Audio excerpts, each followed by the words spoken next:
Bienvenido, gracias por estar con nosotros en este día 10 de mayo, es un día muy especial, vamos a hablar del tema de la mujer, sus derechos.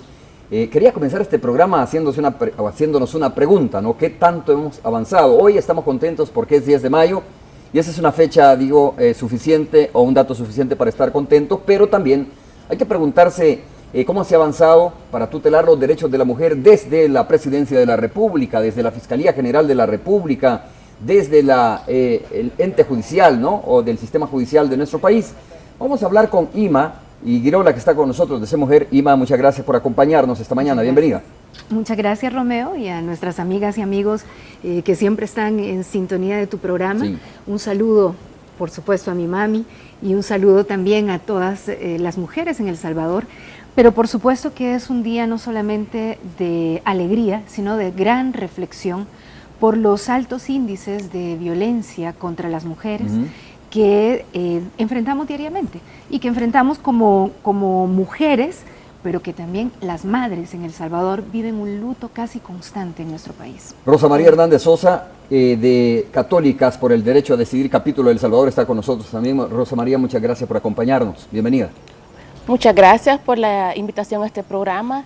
Como decía Irma, ¿verdad? Felicidades a todas las madres, pero también reflexionar, ¿verdad?, lo que es ser madre en El Salvador, qué implica ser madre, cómo una madre lucha por sacar adelante a sus hijos, cómo, o sea, lo que está viviendo ella en su vida, o sea. Claro, vamos a incorporar más adelante a Carla Hernández, que es de la Comisión de Igualdad de Género, creo, de la Asamblea Legislativa, creo, porque no estoy muy seguro, pero sí sé que es diputada del partido Alianza Republicana Nacionalista Arena. En breve estará con nosotros. Ima, desde la Presidencia de la República, desde la Asamblea Legislativa, desde la Fiscalía, si quieres vamos por partes, ¿no?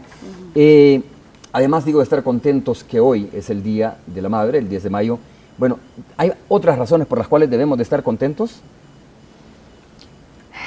Pues deberíamos de estar contentas y contentos y dar gracias, de verdad, por tener vida, para poder seguir luchando por la defensa de los derechos humanos. Creo que eso es una razón fundamental. Sí. Porque no, si pues simplemente hay una desesperanza en el ambiente, a pesar del caos que podamos estar viviendo y de la violencia, pues entonces no estamos haciendo nada. Entonces también es dar gracias a Dios, por supuesto, y gracias a la vida por tener vida y energía para seguir adelante. Se da descontado que estamos contentos también por eso, por tener vida, como tú dices. Pero digo, a ver, mira, los esfuerzos, a eso me refiero, ¿no?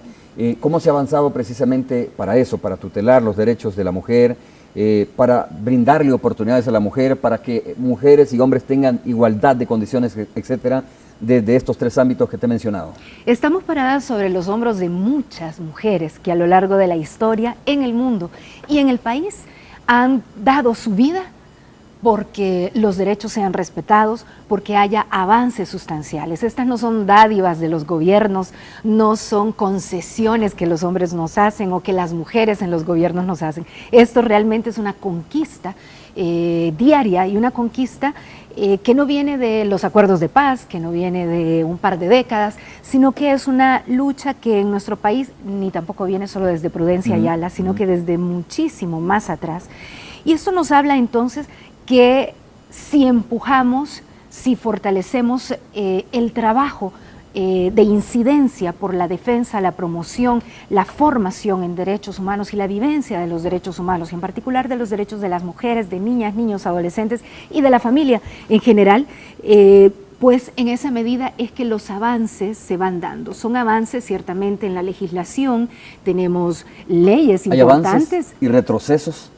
Tenemos leyes importantes, pero retrocesos importantes porque ahí están las leyes y no se aplican como se debe. Hay debilitamiento de la institucionalidad para la aplicación de esta normativa. Hay altos índices de impunidad en nuestro país, de corrupción, que lleva de la mano la impunidad y la fragilización de la institucionalidad democrática en nuestro país y del tejido social en nuestro país también repercuten sin lugar a dudas en que, a pesar de los avances y de las conquistas que hemos podido lograr, de esos alcances que se ha tenido en materia de políticas públicas, en materia de institucionalidad, en materia inclusive de la misma vivencia cotidiana, a pesar de ello, esa fragilidad de la institucionalidad y del tejido social generan entonces no solo estancamientos, sino retrocesos.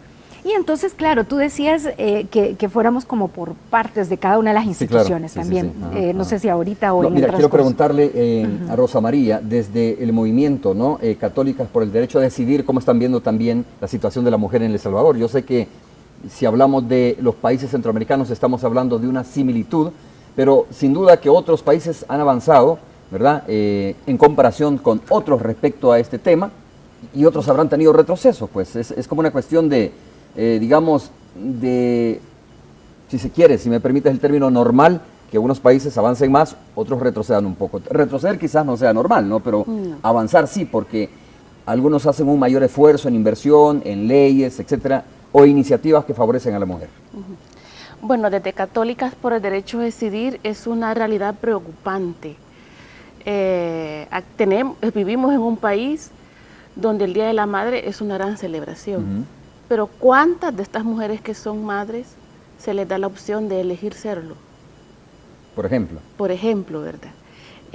Tengo un dato aquí del Ministerio de Salud que solo de enero a septiembre de 2015 se atendieron 15.779 partos de niñas de entre 10 y 19 años, y muchas de ellas son violaciones. Son menores que están acompañadas o han sido violadas por un hombre mayor. O sea, a estas niñas se les da la opción de ser madres, no, ¿verdad? Vivimos en un país donde mucha gente ensalza el rol de ser madre, pero ¿qué beneficio le están dando a las madres? Están dándoles una educación integral a sus hijos, tienen alimentación, tienen vestido. Las madres de comunidades donde nosotras trabajamos, vemos pobreza. El embarazo adolescente, en madres adolescentes, no se les da opciones de seguir sus sueños, no se les empodera. A las jóvenes no se les está empoderando, a que exijan sus derechos, a conocer sus derechos, y a las madres jóvenes tampoco se les está empoderando. Se les ve como un caso bueno, tienen a sus hijos, ya no hay nada que hacer. Y a estas jovencitas que tú dices que quedan embarazadas precozmente, ¿no hay ninguna asistencia, ningún programa, o sí hay algún programa o asistencia, digo, ¿no? Para ese proceso traumático, pues, de salir embarazadas a temprana edad, y lo que significa ser madre a temprana edad? Bueno, el Ministerio de Salud está haciendo sus propios estudios, organizaciones de ayuda humanitaria en El Salvador, fundaciones, grandes organizaciones, pero este es un problema grande. O sea, en El Salvador esto se tiene que ir aunado de varias instituciones, el Estado, el Ministerio de Educación, todas las instituciones, y se tiene que dejar de lado un poco los prejuicios, porque en este país no avanzamos en el tema de educación sexual y salud sexual y reproductiva por prejuicios religiosos de sectores de órganos del Estado que influyen en políticas públicas. Entonces, que toman decisiones en políticas públicas, pero que no están capacitados para que la política pública sea incluyente en ese sentido. Claro, porque o con enfoque de género. Con enfoque de género y basado en derechos, no en creencias religiosas. Okay. Carla Hernández, diputada del Partido Arena, está con nosotros. Dijimos al principio, Carla, que te ibas a incorporar precisamente. Gracias. Y es un gusto tenerte acá. Está con nosotros Ima Girola, que ya la conoces de esa mujer, y Rosa María Hernández Sosa, de Católicas por el Derecho a Decidir también. Y estamos conversando precisamente sobre los avances que se ha tenido hoy en este 10 de mayo, ¿no? Que es muy oportuno hablar sobre ese tema. Los avances que se ha tenido desde las diferentes esferas de nuestro país. Y creo que es oportuno preguntarte a ti la contribución que está haciendo la Asamblea Legislativa. Y aclárame, tú eres también la presidenta de la Comisión de la Mujer y la Igualdad de Género. Exactamente, no estaba equivocada ahí, ¿verdad? Bueno, desde ahí, ¿cómo han venido contribuyendo, fortaleciendo los derechos de las mujeres? Yo creo que hemos dado un paso bien importante e histórico, porque en esta legislatura se retoma el trabajo de la legislatura anterior para crear los tribunales especializados para una vida libre de violencia para las mujeres. Lo que nosotros hemos visto en el sistema judicial, y fue parte de lo que se concibió en la legislatura pasada, es cómo hacer para que haya en el sistema judicial un tribunal que realmente se interese por aplicar la ley y la LIE, que son leyes que ya consagran derechos a las mujeres, pero que en la práctica, Romeo, lamentablemente, y hay que decirlo, hay resistencia del sistema judicial a aplicar los delitos que ya están tipificados en esta legislación. ¿Por qué se concibieron los tribunales especializados? Porque en la práctica lo que se ve es que la mujer cuando llega se ve revictimizada. ¿Cómo? Por ejemplo, llega y quizás desde como a 2 metros le gritan, vaya, la señora que viene víctima de violencia. Solo dar el paso de denunciar es vergonzoso. Sí. Y te lo digo como alguien que fue víctima. Y llegar ahí y que te traten mal y que te hagan sentir como que lo que te hicieron es tu culpa, hace que miles de mujeres regresen al lugar donde están siendo víctimas y muy probablemente no sobrevivan. Esa es la realidad del sistema.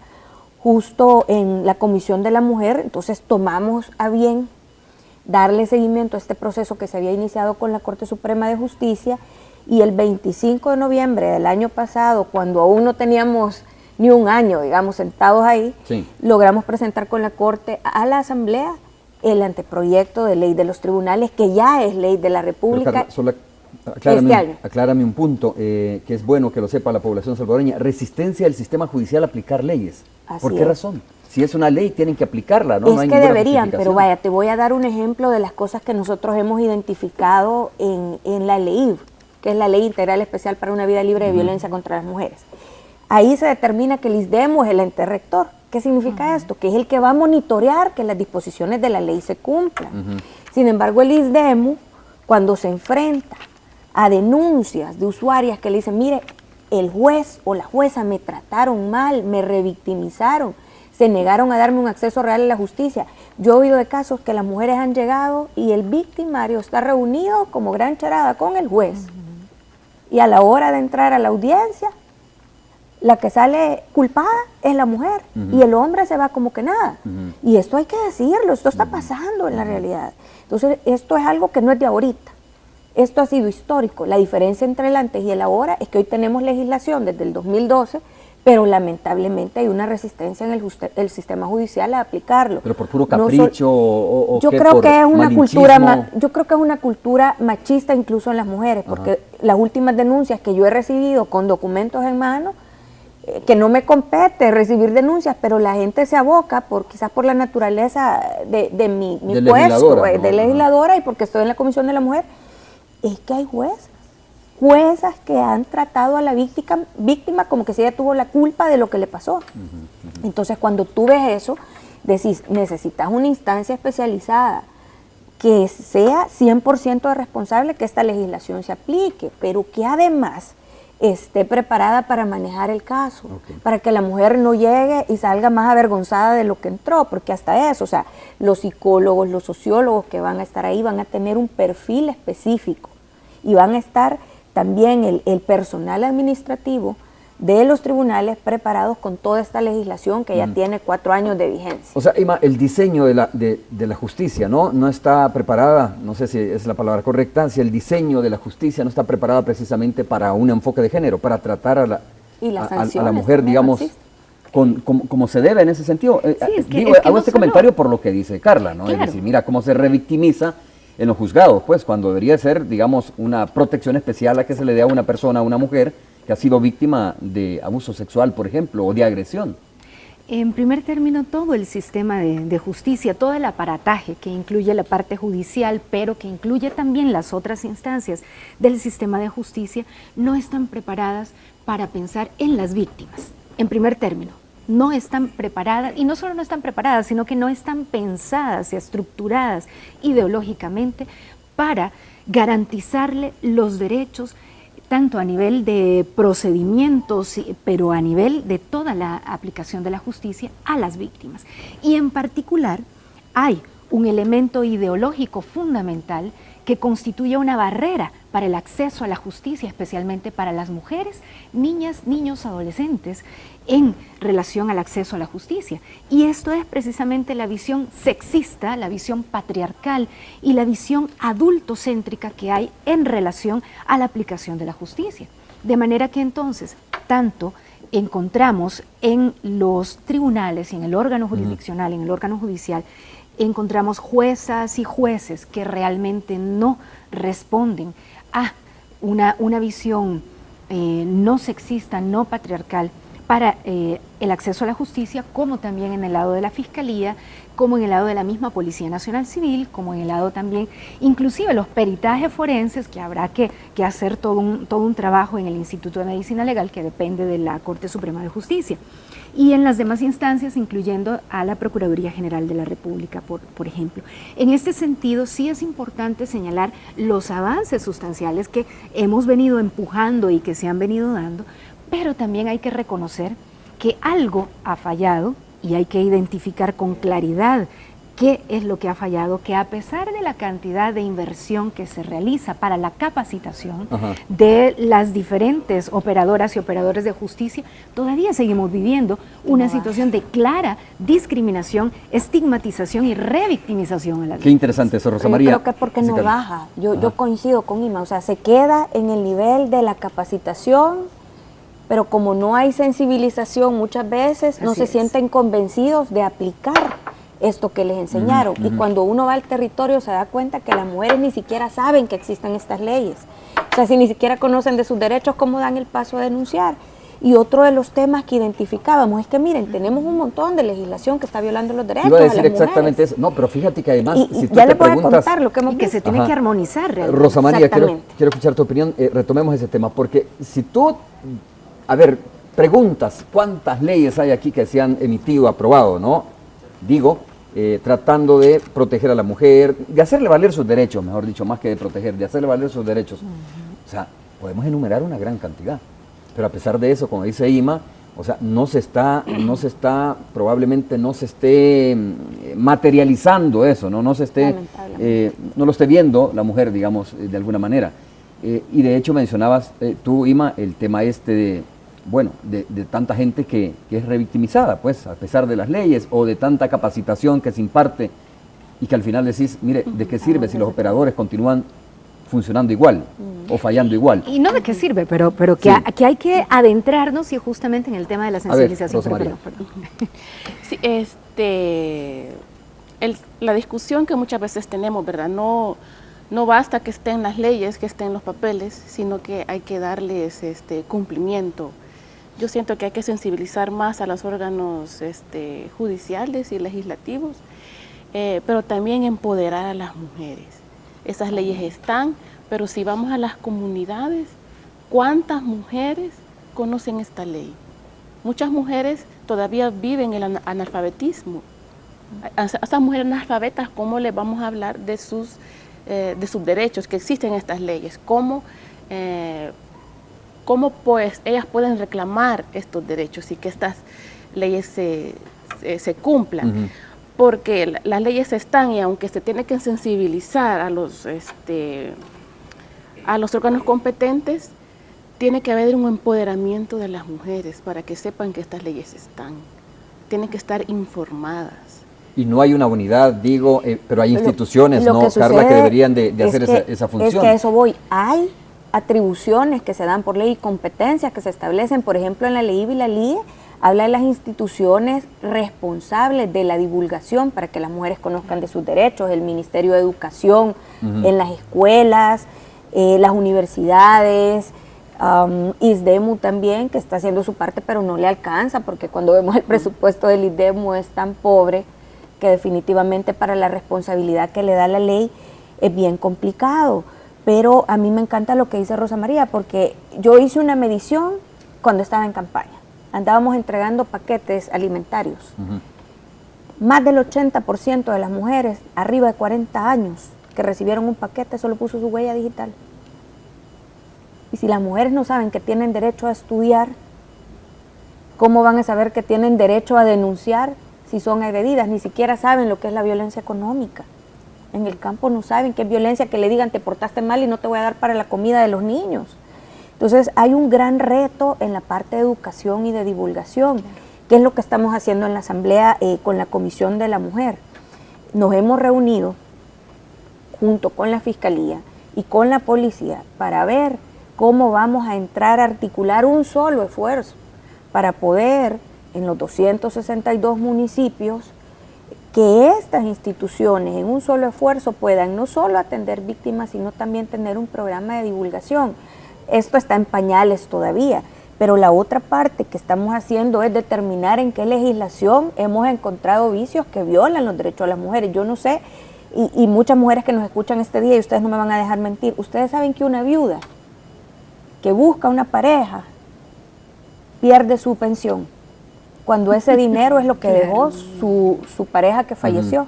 O sea, ella tiene que estarse reportando que está sin pareja para que esa pensión se le siga dando. Entonces yo me pongo a pensar, si es una viuda joven con 3 hijos está de la pareja que falleció, a casar, sí. o a vivir en la clandestinidad con una pareja, o sea, no puede ni siquiera formalizar una unión legal porque va a perder esa pensión que al final ni es para ella, es para los 3 hijos que le dejó el ¿Y eso difunto. continúa vigente? Eso está vigente y es parte de los expedientes que vamos a entrar a discutir en la Comisión de la Mujer porque ahí se viola un derecho fundamental. Hagamos una pausa, regresamos en breve, continuamos después de esta pausa comercial.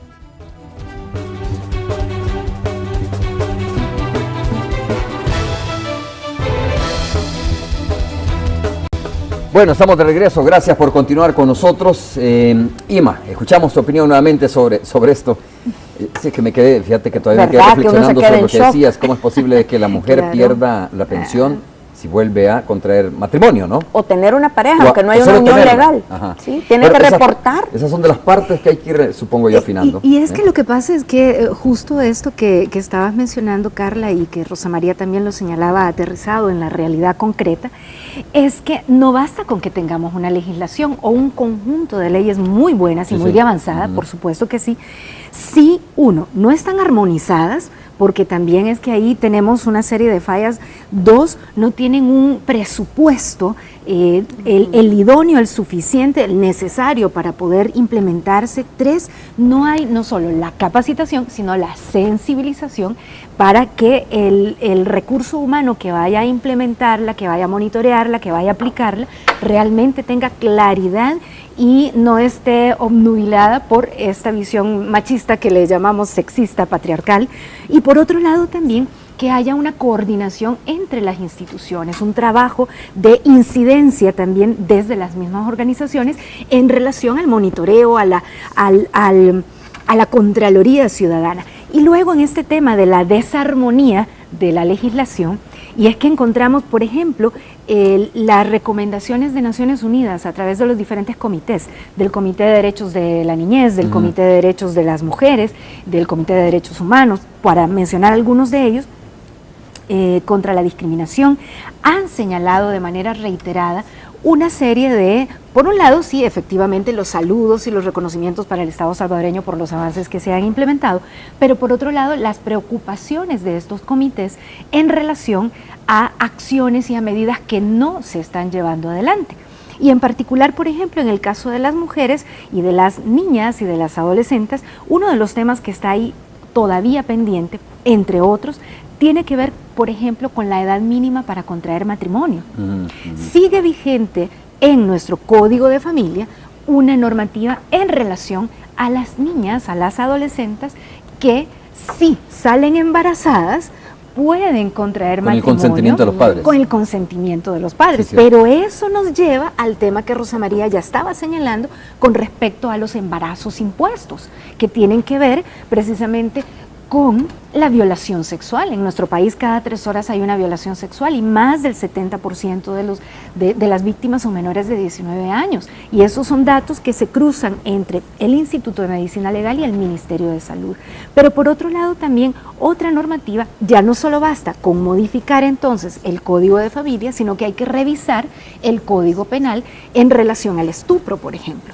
Un delito que sigue hablando de la violación sexual, pero ya genera una franja por ahí que queda como un poco confusa la situación en relación a las adolescentes entre los 16 y los 17 años, que ahí hay una franja que queda un poco en impunidad con relación a la violencia sexual hacia las adolescentes. Okay. Entonces implica hacer una revisión y una armonización de la legislación, pero que no baste con ello porque que bueno, ya tenemos esa deuda pendiente de los tribunales especializados en violencia contra las mujeres y que estarán a partir del 1 de junio, entiendo, por lo menos en el de San Salvador, que va a ver la parte central del país, pero que realmente implique una acción. Y mira que cuando decía Carla lo de la difusión, realmente, por ejemplo, la Sala de lo Constitucional, que ha estado haciendo este trabajo de publicar las constituciones de bolsillo e irse en convenio con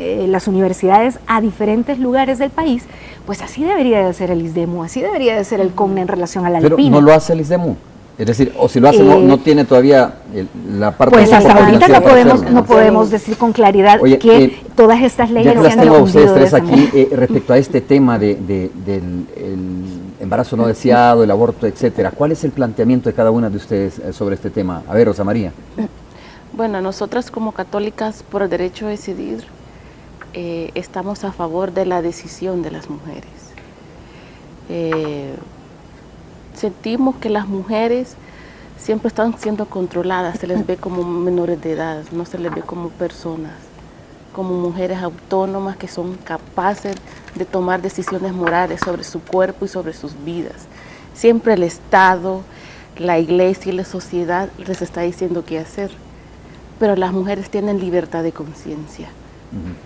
Y ese es un valor fundamental en las sociedades, pero que también la Iglesia Católica reconoce. Cuando dices derecho a decidir, ¿a qué te refieres concretamente?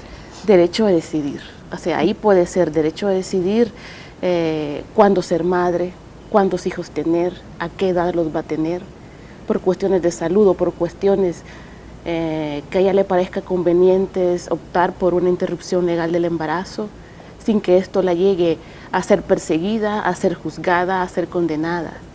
Porque la realidad en este derecho está muy mal en nuestro país. Las mujeres no tienen opciones. Hay mujeres encarceladas 30, 40 años por abortos espontáneos. Se les está condenando. No pueden seguir con sus proyectos de vida, no pueden cuidar a sus otros hijos. O sea, deben de haber estas opciones, como el caso de Beatriz. Ella vivió toda una tortura. Ella no tuvo que haber pedido permiso al Estado para tener una interrupción del embarazo, viendo su situación de salud. A ella se le tuvo que haber garantizado su derecho. Y eso es lo que nosotras peleamos, el derecho de decisión de las mujeres. Carla, ¿cuál es tu opinión? Mira, Romeo, yo en esto siempre he sido enfática y yo creo que la gente que me sigue sabe, yo soy pro vida. Pero yo saco de la discusión legal y de la discusión religiosa el punto, y te lo voy a dar desde la perspectiva biológica de lo que pasa en el cuerpo de la mujer cuando se embaraza. Es como si fuera una computadora con un sistema central que se programa para el embarazo. Cuando el embarazo se interrumpe, por las razones que sea, abruptamente, el cuerpo empieza a descompensarse en sus sustancias, digamos, en las hormonas, etcétera. Y a la larga, quizás no al día siguiente ni al mes siguiente, esta descompensación, producto de la interrupción abrupta del embarazo, puede derivar en adicciones a las mujeres, en procesos depresivos. Y esto yo he estudiado clínicamente. Pero siempre esa es una opción tuya, ¿no? Decidir, mire, sé que me va a pasar esto, pero yo decido enfrentarlo de esa manera. Finalmente, aquí ahorita es penado por la ley. Yo sí soy pro vida. Yo creo que podemos darle las opciones a las niñas que las embarazan precozmente, poder adoptar. Lastimosamente, pues no habíamos tenido una ley de adopciones que ahora ya es ley de la República y que era una gran deuda con nuestra niñez. Pero yo sí te puedo decir que soy pro vida y yo hago mi defensa del tema bajo la perspectiva biológica, porque las leyes, si hay votos se cambian, pero yo sí me enfoco y he visto casos de mujeres que las embarazaron niñas de 14 años, que ellas cuentan que se practicaron un aborto y los efectos colaterales, incluso cáncer, porque el cáncer... decía el doctor Selva Suter de la Universidad Nacional, cuando yo estudié en Mi Paso Fugaz, que el proceso salud-enfermedad es socionatural, es decir, todo lo que pasa en tu entorno o tu estado de ánimo te puede provocar una enfermedad. Y en tal sentido, cuando se ven ciertos estudios, tú puedes ver que esto le puede pasar. Entonces, yo sí digo categóricamente soy pro vida, sí estoy convencida de que hay que darles opciones a esas niñas mamás y no las tenemos, no las tenemos. ¿Cómo se les ayuda a salir adelante, a que su juventud no se vea truncada, a que puedan estudiar, a que puedan superarse? Es un tema que se debe de abordar con seriedad. Vamos a ver, Ima, ¿cuál es su opinión respecto a este tema? Mira, como defensoras de derechos humanos, que somos las tres que estamos acá, todas somos pro vida. Y en ese sentido, y eso es muy importante, porque realmente el derecho a la vida es un derecho fundamental, es un derecho humano, y los derechos humanos son inalienables, son irrenunciables, son universales, y bueno, todas las características que conocemos de los derechos humanos. Y hay realidades groseras, crudas, crueles, de tortura realmente. Una de ellas tiene que ver precisamente con la imposición de embarazos, con la privación de libertad de mujeres de diferentes edades, mujeres adultas, mujeres jóvenes, mujeres adolescentes, mujeres niñas, en términos de las edades diversas, privadas de libertad de muy diversa manera, que están siendo obligadas a sostener relaciones sexuales, en realidad eso es violación sexual, y obligadas a imponerles un embarazo. A ver, entre esas realidades duras y crueles que estás mencionando está precisamente la negativa al derecho de decidir. Claro, pero es que lo que pasa es que sí, pero en estos últimos 20 años hemos logrado avanzar en el debate, que lo hemos tenido que poner porque el Estado no ha terminado de aclararse en su rol sobre este asunto, ¿verdad? Porque sigue siendo irresponsable, porque simplemente le dice a las mujeres, vaya, entonces van a la cárcel, y lo peor es que vamos a la cárcel las mujeres no por aborto, sino por homicidio, porque es que ese es otro tema. Inicialmente se genera un proceso legal por aborto y termina siendo sentenciada por homicidio y no por aborto. Entonces regreso a este punto. Los estados, y en el estado salvadoreño, independientemente de los gobiernos que hayan estado, han sido absolutamente irresponsables por no abrir un debate serio que no signifique estar a favor o estar en contra, sino que signifique analizar en qué realidades nos encontramos las mujeres en nuestro país. Realidades que inclusive llegan a este delito de lesa humanidad que reconoce el artículo 7 del Estatuto de Roma, el confinamiento ilícito de una mujer a la que se ha dejado embarazada por la fuerza. Eso es la imposición del embarazo, y eso en El Salvador también se da. Lo hacen los supuestos compañeros de vida, lo hacen los padrastros, los padres, los abuelos, los sacerdotes, los pastores, lo hacen los delincuentes, los de crimen organizado, los de no crimen organizado, los que fueren. Aquí nos enfrentamos a realidades, y ante esas realidades el Estado no está dando una respuesta sensata, sino que lo único que está haciendo es vaya a la cárcel. Y cuando dice el Estado, son los órganos del Estado. Los órganos del Estado. A ver, sí, entonces, tiene responsabilidad el gobierno como tal, pero también tiene responsabilidad fiscalía, órgano judicial, legislativo, etcétera. Sí, no, es que cuando estamos hablando del Estado, estamos hablando de la estructura que representa un país, ¿verdad? Y su estructura jurídica, que es el gobierno, que no solamente es el Ejecutivo. Pero entonces, estamos diciendo, y Mujer siempre ha sido muy clara, Romeo, en esto, y lo hemos manifestado en los últimos 26 años de existencia, y es que no solamente se trata de despenalizar aquellas situaciones, es decir, de no perseguir a las mujeres en aquellas situaciones como, por ejemplo, violación sexual, como, por ejemplo, cuando la vida de la madre se encuentra en peligro inminente de muerte, cuando el producto de la concepción, ese bebé en formación, no va a lograr tener vida independiente extrauterina. No estamos hablando entonces del tema del síndrome de Down, no estamos hablando de nacer sin brazos, sin piernas, sin nariz, sin ojos, no estamos hablando de eso. Estamos hablando cuando el bebé en formación, el producto de la concepción, lo dice la legislación, entonces no puede tener vida independiente extrauterinamente. Pero estamos hablando más allá, porque si nos quedamos ahí, vaya, despenalizamos, muy bien, ¿y qué respuesta hay? Si aquí cada 3 horas hay una violación sexual, si aquí hay una serie, bueno, es más, hasta el gobierno ha sido parte en esto, las estructuras, en llevar a las cárceles a mujeres. Y eso es una cosa que se tiene que denunciar y que se tiene que investigar, y el Estado salvadoreño podría tener una denuncia pública e internacional por esta situación, y ahorita le estamos diciendo al fiscal general de la República que investigue sobre esa situación, porque llevar a la cárcel a mujeres para disfrute de los hombres, independientemente si estas mujeres cobran o no cobran, independientemente de ello, pero esto es un Estado proxeneta. Y lo hemos dicho, y lo hemos señalado. Un Estado proxeneta, eso es trata, y tenemos legislación sobre ello, nacional e internacional.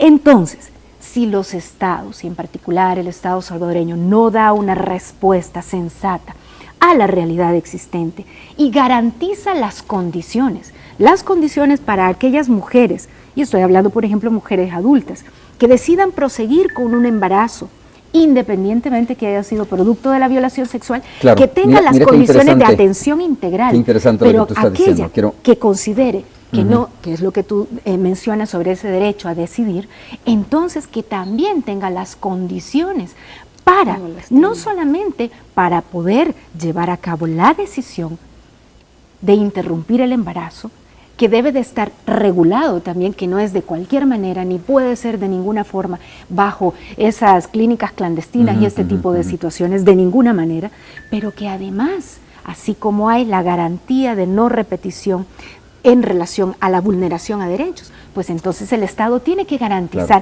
educación, salud y toda una estructuración. Voy a retomar lo que dice Ima, qué interesante. Mira, cuando se publicaron estos videos, ¿no?, de las fiestas con mujeres al interior de los centros penitenciarios, el enfoque de la investigación no fue la violación o el sometimiento de las mujeres en estos centros, sino que fue, mire, es parte del cometimiento de ilícitos al interior de los centros penitenciarios, es decir, un enfoque muy generalizado, ¿no? Cuando hay legislación que podría aplicarse, como dice Ima, directamente, ¿verdad?, para investigar en qué situación fueron llevadas esas mujeres, ¿verdad?, o cuál fue, digamos, el propósito de haber llevado a esas mujeres, o qué violencia se dio contra esas mujeres en determinado momento. Violencia simbólica porque usaron sus imágenes, las exponen también, o sea, hay que hablar de todo, porque aquí no se trata de si fue con o contra su voluntad, no solo las llevaron, o sea, esto es trata de personas, ahí podemos hablar de trata de personas, pero desde el momento en que se empiezan a replicar las imágenes de estas mujeres que quizás su grupo familiar ni siquiera sabía que se dedicaba a eso, les dieron muerte civil. Y nosotros lo dijimos en una conferencia que tuvimos, que yo acompañé al grupo parlamentario de mujeres. Y de verdad yo lo quiero lamentar, y es ahí donde te das cuenta que ni siquiera se conoce la legislación, porque el circular las imágenes de estas mujeres es, y puede tipificarse, y más no me va a dejar mentir, como una violencia simbólica. Han usado su imagen sin su consentimiento y la han circulado por doquier. Y lamentablemente, cuando se aprobó la ley de delitos informáticos, había un artículo en el que se presentaba, que era el artículo 24, y recuerdo que no se aprobó, era precisamente para este tipo de cosas, y tú te das cuenta que las mujeres constantemente somos vulneradas con este tipo de violencia. No hablo de solo en la política, hablo en general, o sea, el exnovio se enojó porque lo cortó porque era violento y ya te subo una foto.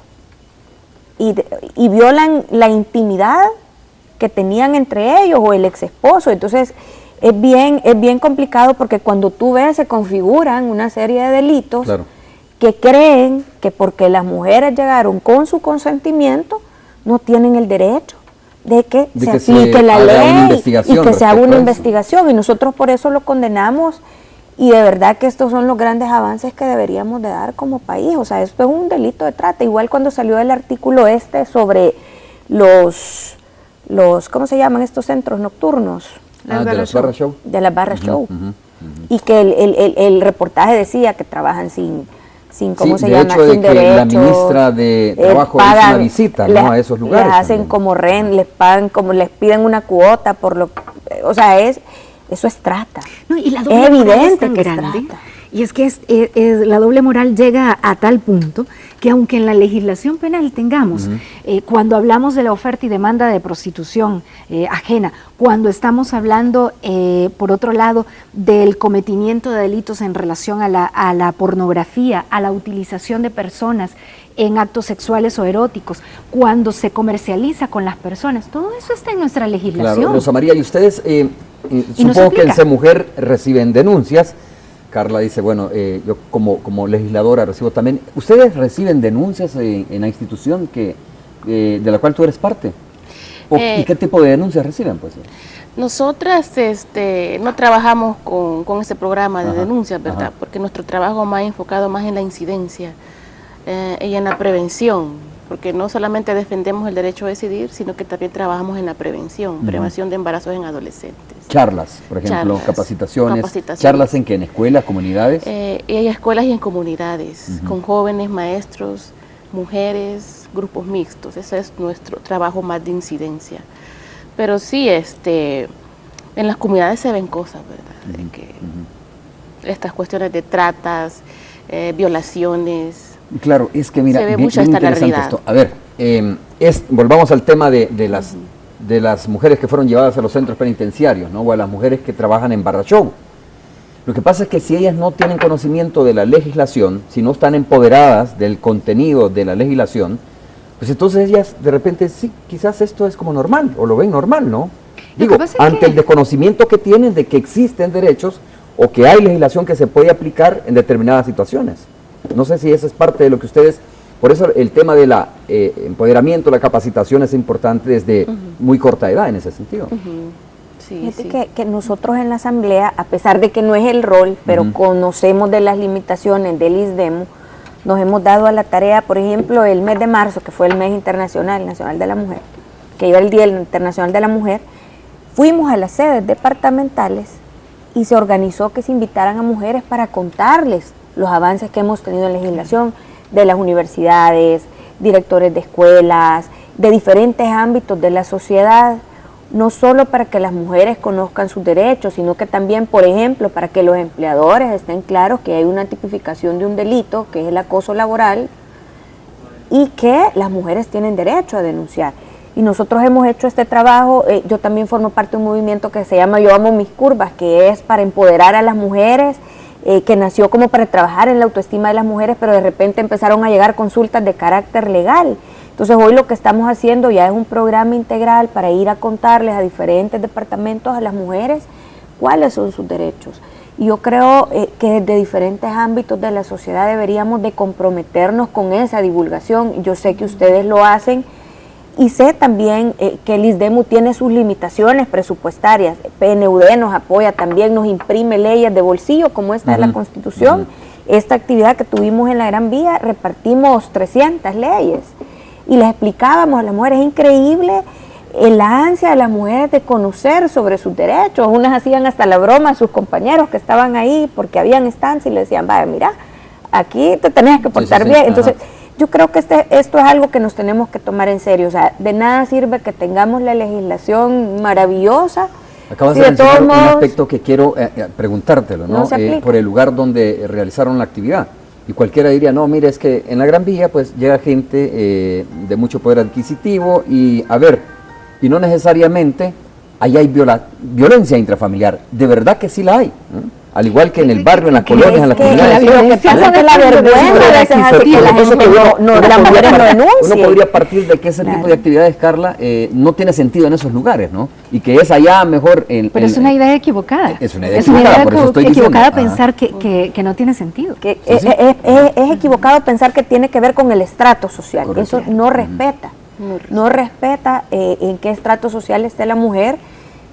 Incluso la violencia económica tal vez se pueda dar más en este ámbito, ¿verdad? De mujeres que pues tienen esa facilidad de no tener que trabajar y se quedan en la casa, pero que el esposo igual, si se enoja con ella, no le da para la comida. Entonces, es a todo nivel, Romeo. O sea, lo hicimos ahí como un piloto, porque la verdad que es voluntariado lo que hacemos en el movimiento, pero la idea es poderlo llevar el próximo paso por zonas, occidente, oriente, y empezar a adentrarnos en las comunidades, trabajar con alcaldías, porque este no es un trabajo político, es un trabajo de sensibilización hacia las mujeres y de divulgación, y esa es la idea y nuestro proyecto futuro, porque si no nos tomamos en serio es bien difícil. Y el otro punto es exigir a las instituciones que tienen responsabilidades dentro de estos cuerpos de ley a que cumplan. Te voy a dar un ejemplo. En la ley se establece dos cosas que son bien importantes. Uno, el Sistema Nacional de Datos Estadísticos. La única forma de abordar eficientemente el problema con políticas públicas es tener medido de qué tamaño es el problema. Y a esta fecha el sistema no existe y es responsabilidad del Ministerio de Seguridad Pública y de abajo de ellos la DIGESTIC. Okay. Y no hay. Y las casas de acogida que deberían de existir y tampoco existen. Hay 2 con capacidad para 40 personas.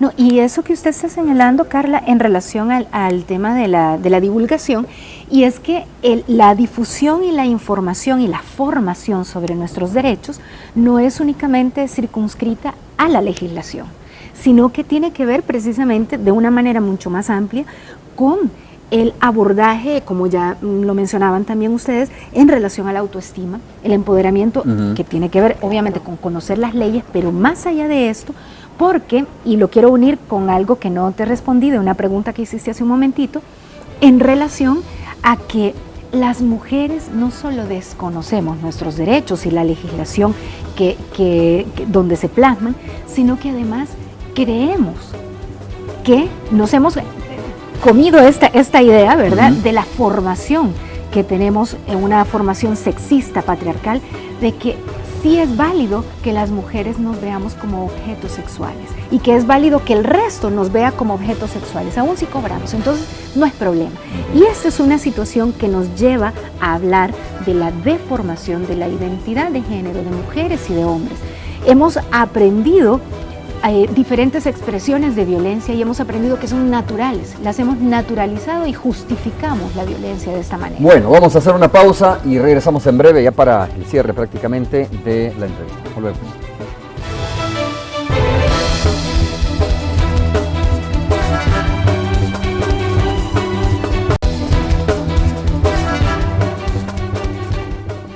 Bueno, estamos de regreso. Carla, a petición tuya, ¿no? Medidas para los agresores. A mí me parece también que hay que ver, así como hemos visto, digamos, algunas cuestiones que todavía no se han legislado, que hace falta, que hay vacíos, etcétera, que permiten este tipo de violencia contra la mujer, pero también, me decías recientemente en la Asamblea Legislativa se aprobaron medidas contra los agresores también, o se endurecieron las medidas. Se endurecieron las penas. Lo que sucede es, en la práctica, le ponen a un agresor una medida para que no se acerque a X metros del hogar o de su pareja, y rompe la medida, porque no pasa nada, o porque el delito era excarcelable.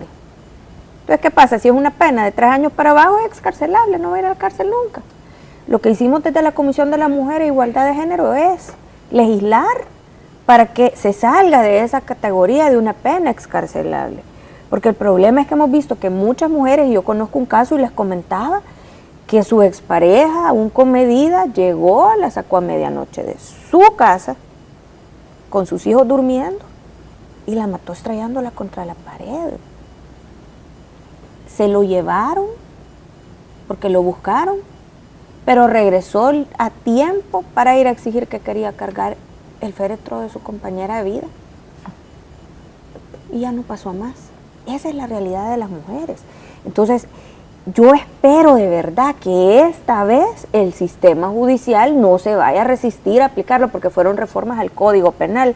Como ya vimos, ¿verdad?, que en la LEIB y la LIE, por más que esté escrito, nos fuimos al Código Penal. Pero ¿qué necesidad habría si realmente el sistema no se resistiera a aplicar la ley? Y nosotros ya estamos preparando también un paquete de reformas a la LEIB y a la LIE para que estén listas cuando entren en vigencia los tribunales especializados para una vida libre de violencia, porque ya identificamos en la práctica cuáles han sido los vacíos o los cuellos de botella. Así que estamos en ese trabajo en la comisión, porque definitivamente algo tenemos que hacer. Y yo quiero aprovechar para solicitar públicamente entonces que nos puedan... ¿Alguna reforma? Que nos puedan dar audiencia, porque la Mesa Permanente de Trabajo en Legislación de SEMujer tiene un paquete de propuestas de reforma justamente a la ley, entonces podemos articular esfuerzos precisamente en ese sentido. Y además, porque uno de los elementos que también hemos identificado es la necesidad de garantizar en este derecho a una vida libre de violencia para las mujeres, que no solamente las medidas a posteriori, sino también un sistema de alerta temprana en la detección de potenciales casos de feminicidio. Y no hay ningún... quiere decir que en este... ¿No hay ninguna posibilidad en este momento de detectar tempranamente una posible agresión? Sí hay posibilidad, si no hay denuncia es complicado, ¿verdad? Pues si todo parte de ahí, de que haya una denuncia. Pero necesitamos estructurar un mecanismo que permita entonces que todo hecho de violencia y todo delito de violencia contra las mujeres, mediante una serie de indicadores, pueda ser identificado como un potencial caso de feminicidio, porque en Pero muchos ahí de entra los la casos, tipificación. exactamente, Como no porque tenemos muchos, Sistema Nacional de Datos. muchos de los casos que llegan de mujeres víctimas de violencia intrafamiliar Terminan siendo y que tienen feminicidio. bajo la ley contra la violencia intrafamiliar medidas de protección, luego terminan siendo asesinadas. Así es. Claro. Entonces necesitamos que se active y que no se vea de menos esta situación, A ver, entre Rosa otras, María, el tema ¿qué cultural. interés ponen las mujeres, ustedes que dan capacitaciones y prevención, que hacen trabajo de prevención? Digo, porque es posible que muchas mujeres no vayan a la denuncia, no se atrevan a denunciar precisamente porque dicen, no, si de nada sirve. O sea, hay tantos casos que se quedan en la impunidad que al final de nada sirve ir a hacer esta denuncia. Cuando ustedes ven interés realmente de la mujer, de las mujeres, para conocer de esta legislación. Bueno, como mencionaba, ¿verdad? Muchas no conocen las leyes y no conocen el mecanismo de denuncia. Ajá. Pero también hay mucho miedo, y ahora más que todo con los altos índices de violencia, ¿verdad? Muchas de las mujeres son parejas de pandilleros y pues claro, ellas cómo van a ir a denunciar a este pandillero si saben de que si lo denuncian va a ser asesinada ella y sus hijos. O sea que es algo, me tocó un caso es grave que la me abordó en las situación. redes sociales porque me oyó en un evento hablando de la ley y me escribió y me llamó. Y yo la mandé a una institución, me voy a reservar el nombre, ¿vea? Y le dije, vaya. Ya sé cuál.